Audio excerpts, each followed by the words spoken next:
I'm Dr. Orion Taraban, and this is Psych Hacks, Better Living Through Psychology. And the topic of today's short talk is why most relationships don't last. This episode is specifically directed to folks out there who are looking for a long-term relationship, but seem to be having trouble getting past the 6-month mark. You get involved with someone you like, things seem to be going well, but then a few months in, the relationship peters out and you go your separate ways.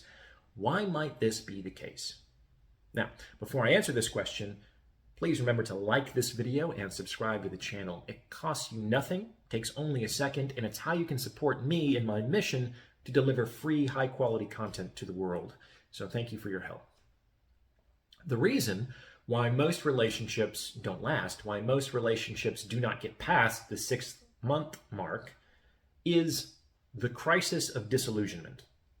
Let me explain what this is. In the beginning, all relationships are fundamentally projected fantasy. In the vast majority of cases, you don't actually know who this other person is.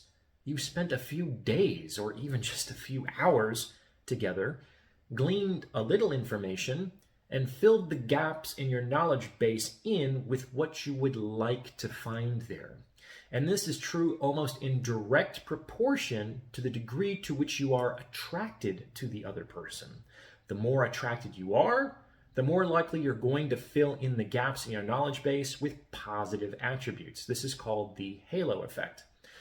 This means that if you think she's really hot, and you have no other evidence to the contrary, you're also liable to believe that she's kind and smart and sexy and interested in you and all the things that you would like to see in this other person. And if you think he's really handsome, you're liable to fill in the gaps in your knowledge base with the projection that he's also committed and kind and family-oriented and exciting and generous and all the things that you might be looking for in a partner. Do you understand?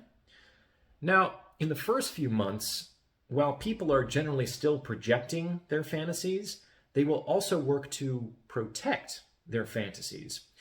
They see signs that things might not be what they appear to be. But because they prefer the fantasy to which they are attracted, they tend to rationalize and minimize these signs early on in the courtship.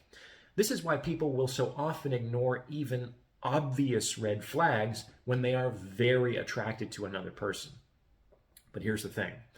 It eventually happens that a preponderance of evidence accumulates or an unavoidable manifestation of evidence to the contrary presents itself, and the projected fantasy can no longer sustain the assault of reality.